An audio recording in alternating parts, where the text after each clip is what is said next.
Hello, I'm Rupert Sheldrake, and I'm here with Mark Vernon. Hi Hello, there, Mark. Rupert. Hi. We meet irregularly and discuss subjects that interest us both. And our hope is that our discussions will help other people in their thinking and trigger off discussions elsewhere. And today, Mark, the topic I wanted to talk about is panpsychism. Um, Panpsychism is the idea that there's a kind of mind or psyche everywhere. Pan means everywhere, psyche means soul or mind. Um, and panpsychism used to be a doctrine more or less taken for granted under the name of animism. In the Middle Ages in Europe, the official philosophy in the universities and in the monasteries was largely shaped by St. Thomas Aquinas, based on Aristotle, the idea that all living things have a soul. The earth has a soul, the stars have souls, all animals and plants have souls. The fact that animals are called animals is from the Latin word soul. Um, and it's a view that's taken for granted in shamanic societies, in most religious cultures. It's almost universal. And the major exception has been in the West since the 17th century with the mechanistic theory of nature. Nature is a machine, animals and plants are machines, our bodies are machines. And so the spirit or the psyche was drained out of all nature, especially in the philosophy of Descartes, which has had such an enormous influence. But what's so interesting at the moment is that there's a large-scale revival of panpsychism going on within philosophy of mind and within neuroscience. And the main reason for this within the academic world is the so-called hard problem of consciousness. Um, if, as materialism says, everything in nature is unconscious, everything's made of matter and matter's unconscious, how come we're conscious? We ought not to be. So one of the motives for modern panpsychism is actually paradoxically to preserve materialism by attributing to matter psychic powers, and then by saying there's a limited level of psychic ability or experience is the better word, even in electrons or atoms. And therefore, the emergence of consciousness in humans is not a difference in kind, but a difference in degree. And I would call this conservative panpsychism or materialist panpsychism, because the motive is to explain consciousness without upsetting the apple cart of materialism. And some panpsychists, like Kamala Harris and Galen Strawson, actually reassure their readers that this won't make the slightest difference. It just gets rid of the hard problem, but leaves science as we know it more or less intact and untouched. However, there are more radical kinds of panpsychism, and those I think are motivated by the feeling or recognition that we live in a living world. Nature is indeed alive. There are many forms of intelligence in the world besides human intelligence. Shamanic societies recognize all sorts of animating principles in nature to which humans can relate. And that's a very different kind of panpsychism or animism. And that can lead to pantheism, the idea the whole universe is conscious and that's the ultimate reality, or it can be put within a larger framework of panentheism, the idea that God is in nature and nature's in God. So it's sort of intermediate between limited panpsychism and kind of panentheism. So panpsychism actually has a fairly wide spectrum of possibilities, and that's what I wanted to discuss with you today, Mark. Yeah, well, thank you for laying it out, because it's very helpful to try and hold in mind what these terms mean and how the same term can mean actually quite different things in different contexts as well. And As you spoke, it reminded me, actually, I've been reading a little bit about early modern science and the ideas that shaped early modern science coming out of the Reformation in particular. And I think this kind of tells a bit of a story that maybe helps to put materialism and then this conservative panpsychism in a kind of narrative context. Because I think one of the things that happened was that figures like Descartes, who you mentioned, were very influenced by Reformation thinkers who became very keen to preserve the transcendence of the monotheistic divinity in Christianity of God, and to preserve it from what had been another part of the assumption in the medieval world, which was more panentheistic, that the divine participated in the natural world, in human minds, and showed up, as it were, in all sorts of ways throughout creation. And this was severely attacked at the Reformation, partly because figures like Luther and Calvin became very suspicious of the fallen world in a way that hadn't really fully taken off in the medieval world. So Calvin talks about the mind being depraved, and Luther seems to have been deeply troubled by aspects of his own consciousness. And to have this effect of kind of splitting the created order from the creator. And then that gets then taken up, that split, in figures like Descartes, who split matter from mind, you know, with the broad intuition that mind must be more divine, matter must be more created. And so you've got to kind of hold them apart because of these Reformation fears, really, about the fallen world. But then that leads to the problem, of course, of how you put them back together again. So in a strange sort of way, materialism is part of the religious story stemming out of this Reformation impulse to preserve God.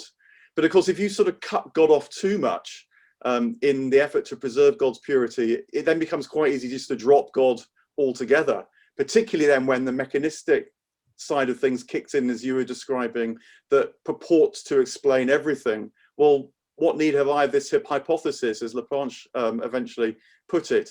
You can just, it seems, drop God altogether, but for this niggle, that consciousness is our most direct experience. It's how we can even propose there might be such a thing as matter, because no one directly experiences matter. You directly experience your experience. So matter is a kind of inference. And I think my sense then is that panpsychism, in the conservative sense, as you're putting it, in a way is the beginnings of a sort of reductio ad absurdum of this split between mind and matter. Because in a way, what the conservative panpsychism does is just try to push it to the lowest possible level, you know, so the atoms themselves are somehow have, as you say, these psychic powers, or maybe two aspects, two kinds of properties. But the mind-body split is still there. The mind-matter split is still there. It's just, as it were, almost vanishingly small until you take a look and realize, well, actually, it still is there, and really nothing has changed. Which in a strange sort of way is perhaps why someone like Galen Strawson can say, but actually it doesn't really change anything, because it doesn't actually solve the hard problem at all. For all that, you know, quite brilliant people now are trying to make it stack up in that way. Yes, that's a very interesting way of putting it. And actually, I think, you know, one of the main materialist ways of explaining consciousness is Epi Phenomenalism. The activity of the brain somehow creates consciousness as a kind of byproduct, but the consciousness doesn't do anything. And actually, I think the conservative panpsychism is kind of epiphenomenalism all the way down. You know, so you've got epiphenomenal consciousness, which doesn't do anything. You just say it's there. You can admit it's there because it doesn't do anything, even in electrons or atoms. So I think the challenge for those of us who think we need to go beyond conservative panpsychism is to say what this mind or experience actually does do in atoms or molecules or crystals or cells, or in the rest of nature. And one of my own attempts to try and move this argument forward is, as you know, we've discussed this before, is think about the consciousness of the sun.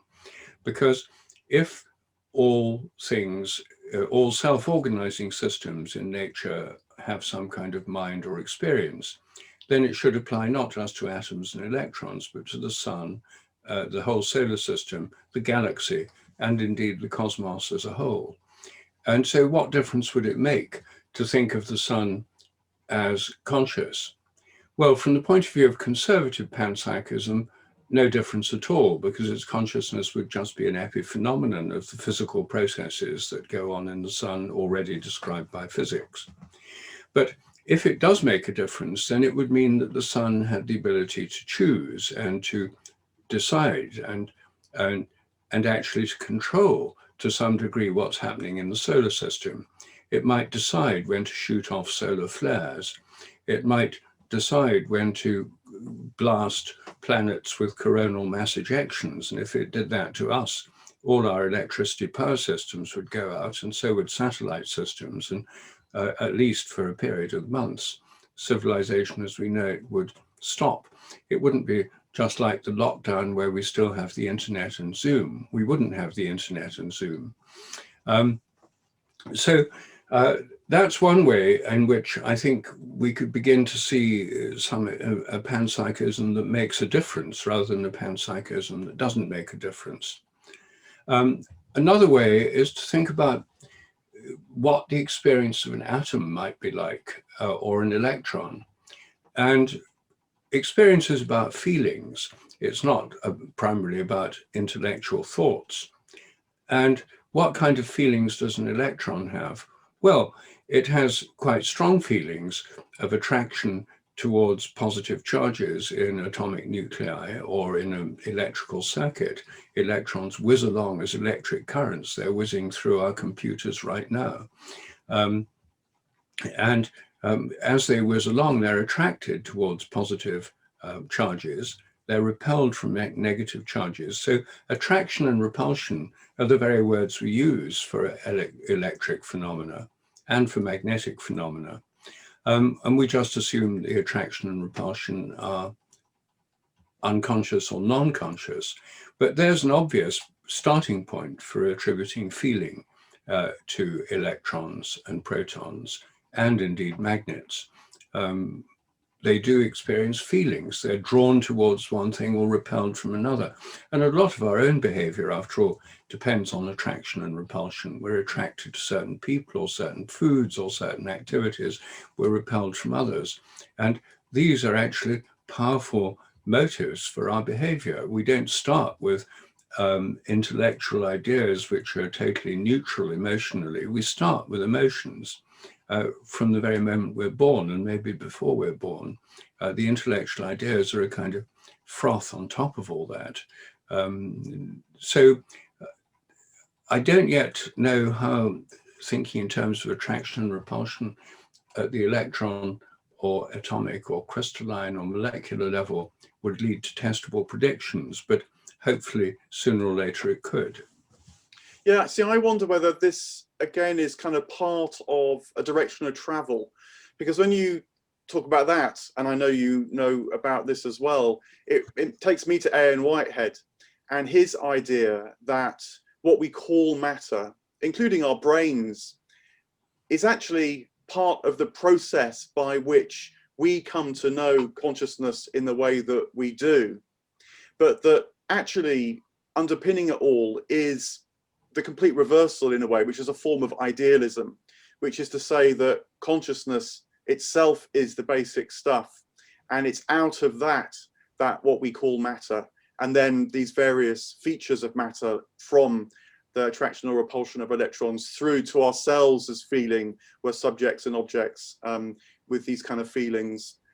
It's out of the aboriginal consciousness that these qualities emerge, but they still have a part to play because they shape and form our experience of consciousness. So, you know, sometimes it's talked about in relation to the brain, that the brain is not the generator of consciousness. It's also not just a kind of passive receiver of consciousness, but it helps to forge and make consciousness. Particularly, for example, the experience of time would come out of the interaction between what we call matter, which Whitehead conceives instead as kind of events or processes that are in the present, because there's only the present, but that have a sort of foot in the past and a step into the future. And so that picture of reality is certainly, as we experience, it starts to bring about the experiences that we actually have. And another thought is, I think part of the reason why I feel that this is a kind of step towards the return of some kind of idealism is that it feels like in the panpsychist world, even in the more sophisticated ways you're talking about, is that things like the attraction and repulsion of electrons, we talk about that of electrons by analogy from our own experience. We, as it were, project it onto the electrons, which I guess is how these words originally arise. And I think that's going to be unstable. It's not really going to tell us how electrons are in themselves. You get this a lot, I feel, in what is another kind of parallel, quite dominant alternative to panpsychism now in the physics world, which is draws on information theory. And it'd be the idea that matter carries information.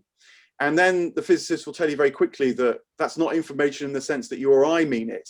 Because, you know, when we have an exchange of information, kind of like now talking, you have to have a receiver of that information that knows about the meaning of the pure sound, and so kind of interpret the information. And that, of course, requires consciousness.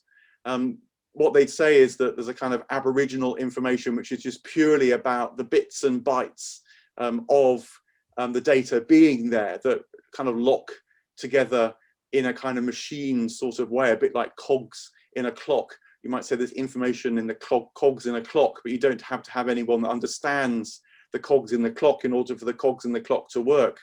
But I feel that this is already using the word information and understanding, say, the basic units of reality in the materialist frame, like atoms and photons and electrons and so on, as them carrying information, is already to project something that we experience all day, every day, onto the world of the very small, as if that's going to explain something.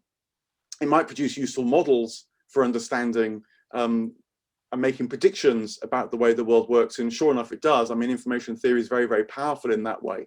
But somehow to use information as a replacement for either just straightforward mechanical materialism, or on the other hand, a kind of idealism, feels to me like it's not gonna stand up for long, actually. You know, one generation of physicists will put it across as they are now, but the next generation will start to question where it doesn't quite add up, and so there'll be a continuous process of unfolding. And my guess would be towards some kind of idealism again. Yes. Well, personally, I have a problem with idealism in many of its formulations because of its, and indeed with physics in many of its formulations, because the way that time is downgraded into a spatial dimension. And actually, that's one of the main points in Whitehead, who you mentioned, and Bergson, who came before him, in the philosophy of taking time as real, process as real. And so I think what we actually see in the constitution of matter and in the constitution of mind is, and indeed in the formulation of the Holy Trinity, which we've discussed, the idea of the supreme divine consciousness, is a time or process principle and a more spatial form principle. And we see that well, even in the clockwork analogy, in the clockwork that gave rise to the 17th century vision of the universe as clockwork. You've got the cogs all moving together, but the driving force of that is the weight. You have to wind the clock up, and there's this weight pulled by gravity, which is actually the driving force of the whole thing. And remove the driving force of gravity, and you've just got a clock that's run down, that doesn't move. And I think that the driving force, it's interesting that there's a kind of underlying process of time in the whole universe, which drives the entire universe. And there's an attractive force in the future, which actually I'm thinking more and more of as gravity. Gravity pulls, it pulls you and me now, so that's why we're not floating. It pulls the whole universe. Left to its own devices, it would pull everything in the universe together until it all ended in the opposite of the Big Bang, the Big Crunch. The ultimate attractor for gravity would be everything coming together in an ultimate unity, pulling the whole of time towards that ultimate unity. And in fact, until about 2000, most physicists thought the universe was going to stop expanding, start contracting, and end up in a gigantic, or no doubt smaller and smaller black hole as everything was pulled together into an ultimate unity. So gravity is like a pull from the future. And when people represent attractors in physical models, you have a potential well, you have something like that, and the chemical reaction is the chemical is represented by a ball, and it goes down to the minimum energy at the bottom of the potential well. The actual model there is gravitational pull as the basis of attraction. The universe started, we're told, with a Big Bang, which was a push, of outflow of energy. So there's a sense in which energy is pushed from behind and pulled from the future. And the process involves past and future as it moves through the present. And regular physics is largely based on pushes from the past, billiard ball physics, momentum from the past, causation from the past. But as Whitehead recognized, there's also a kind of pull from the future, an attractor. And I think that flow is associated, even in physical processes, with spatial patterns. If an electric current flows along a wire, it creates a spatial magnetic field around it. It's represented in a kind of spatial form. As electricity flows through our brains, as it does, it creates spatial forms and images, like I can see you now. It's a spatial form. My perception, my visual perception is all spatial forms. Most of our ideas have spatial aspects. What we recognize around us, trees, plants, flowers, other people, computers, machines, are spatial forms. But there seems to me this twofold aspect of a moving principle, which we represent as energy or process or change, and a spatial principle. And in the ultimate model of consciousness in the Holy Trinity, there's a ground of all things, but then, as we've discussed before, there's the moving principle, the spirit, and there's the formative principle, the logos, which is about this creation of form. I suppose the trouble I have with idealism is that because it tends to be based on the idea that there's a consciousness beyond space and time, which is the way we experience consciousness in some kinds of mystical states or sometimes in meditation, the idea of going beyond space or time abstracts consciousness from time, whereas that seems to be a vital part of reality, both conscious reality and physical reality. Yeah, I mean, it's very fascinating to sort of try and push it to the edges, both of our experience and our imaginations. And I suppose to pick up on what you're saying, and my kind of caution, which would push me back to an older form of idealism, which, as you say, would see a kind of ground of being out of which consciousness emerges, and then time and space and so on emerge as well. Or actually, I should say rather emanates, because I'm not very keen on the word emergence, because it seems to me that the word emergence is a kind of something out of nothing concept. It wasn't there before and it is there now. So I think you have to have a full sense of all potential is held in your ground of being. And then they manifest, as it were, in beings themselves. That's a slightly side issue, but I prefer the word emanation for now. But anyway, but the bigger point, to go back to what you're saying, well, put it like this. See, it's very interesting about clocks and gravity driving things, and the way you put it like that, because when gravity came to mean what it does now, it was cut off from what was felt to be its equal and opposite force in the medieval world again, which was levity. And gravity was the force that, as it were, drew you down, and levity was the force that drew you up. But of course, they were as much spiritual dynamics as they were physical. There wasn't really the separation between the two. So the spiritual levity was associated with, say, air and fire that tended to rise, that tended to return to the divine, whereas gravity was associated with water and earth that tended to go down and separate you from the divine. But in a kind of chain of being, not in any absolute dualistic sense. And so my feeling is that when you introduce a kind of vertical element into this picture, as well as a horizontal one of space and time, in other words, sort of bringing back the levity alongside the gravity, then maybe this makes for a kind of idealism that sees eternity as the kind of container or holder of then all this multiplicity that emerges in our experience as we have it. I said emerge again, emanates in our experience as we know it now, rather than abstracting consciousness from the picture, this kind of grounded being, this pure consciousness from the picture. It is the cosmos within which all this other stuff shows up that we talk about. And I think this is broadly Plato's original idea. It's not as Platonism is often meant now, which we've talked about before as well.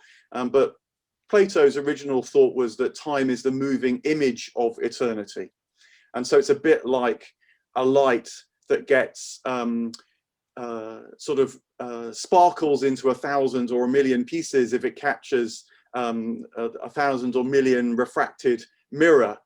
We, as it were, directly experience the refractions, the reflections of the mirror. But we can also know that any particular reflection which we directly experience in our seemingly separate person is still the true light, which comes from the one light, like the consciousness that contains all things. And so time, therefore, is the moving image of eternity, but it's still eternity.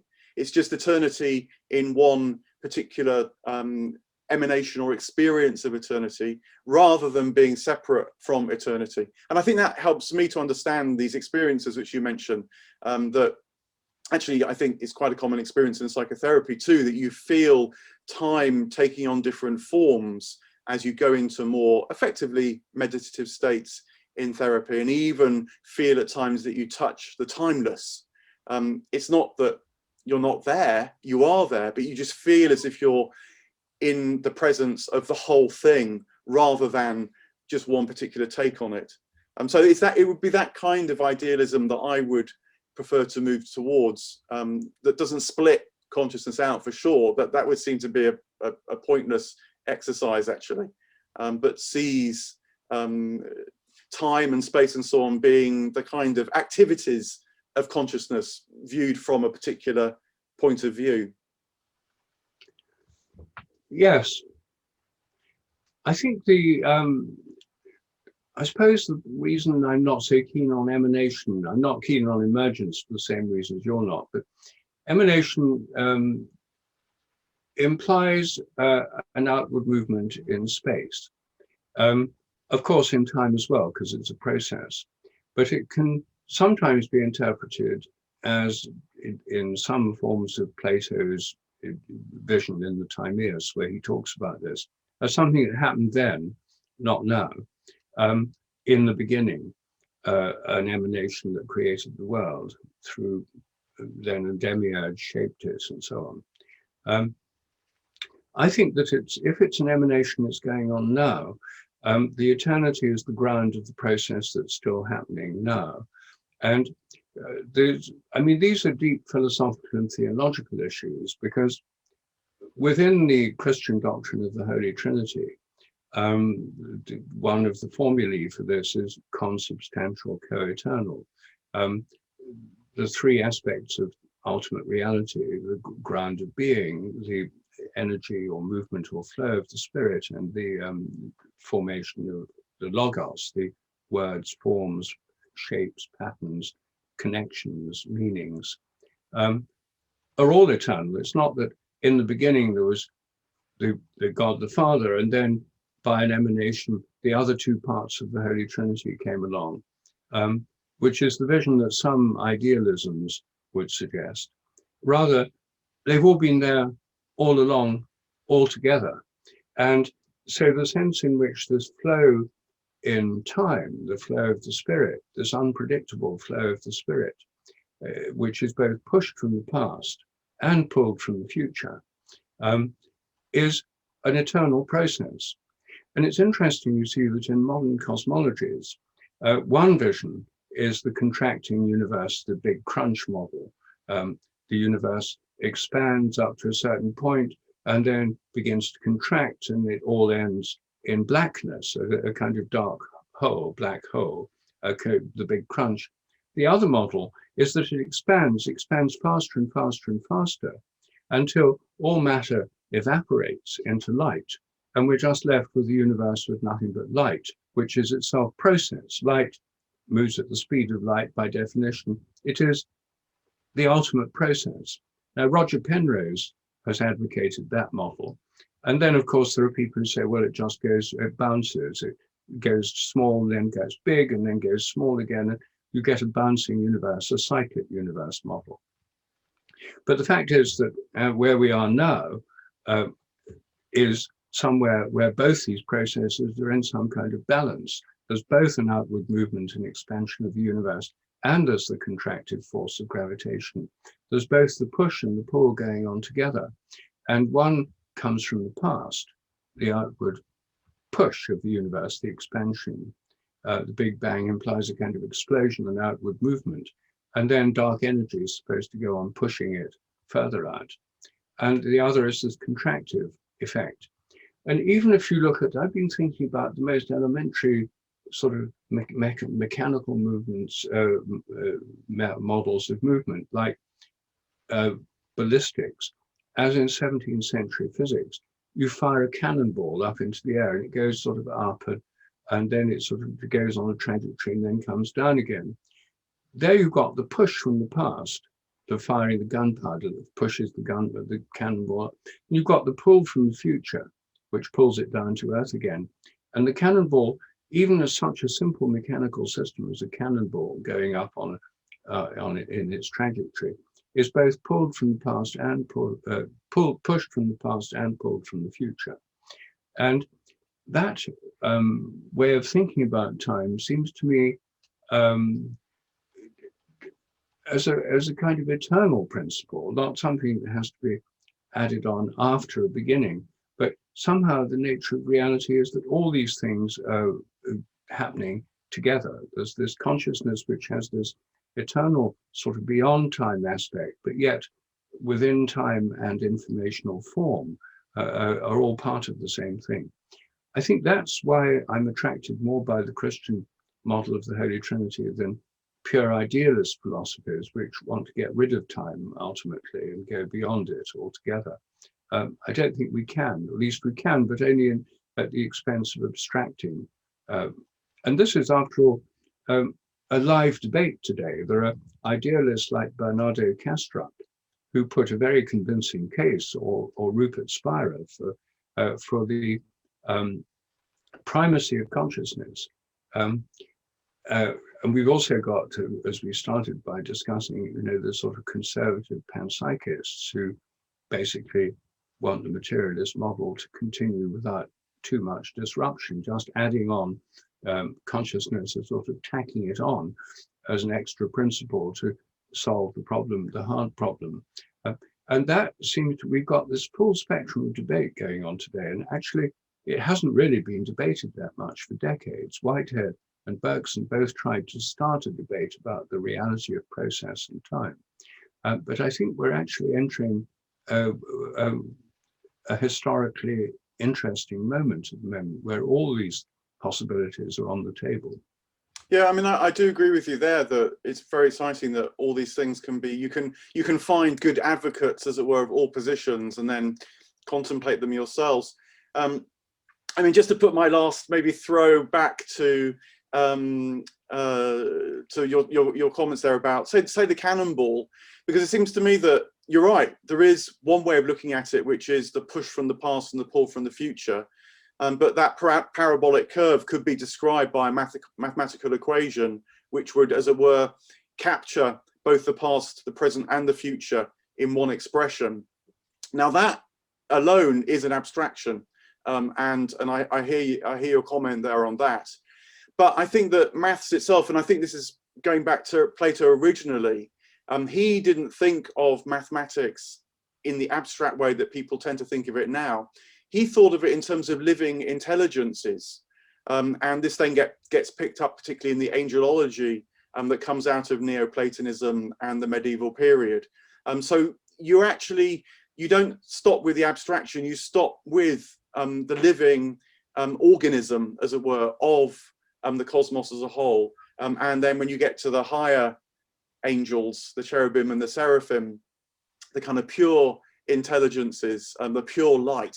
And for me, that is an image of plenitude, not of abstraction. And the mistake that so-called Platonism, as it's come to mean now, as if mathematics and forms are somehow what Plato had in mind. I think that's a mistake. I do agree with you on that. If it feels like it's just becoming a kind of abstraction, then you're not headed in the right direction. But when you see it just as different takes on these things, depending upon your point of view, from the eternal perspective down to, as it were, the person watching the cannonball fly through the sky, given you can see it move, you know, then the whole thing can be embraced.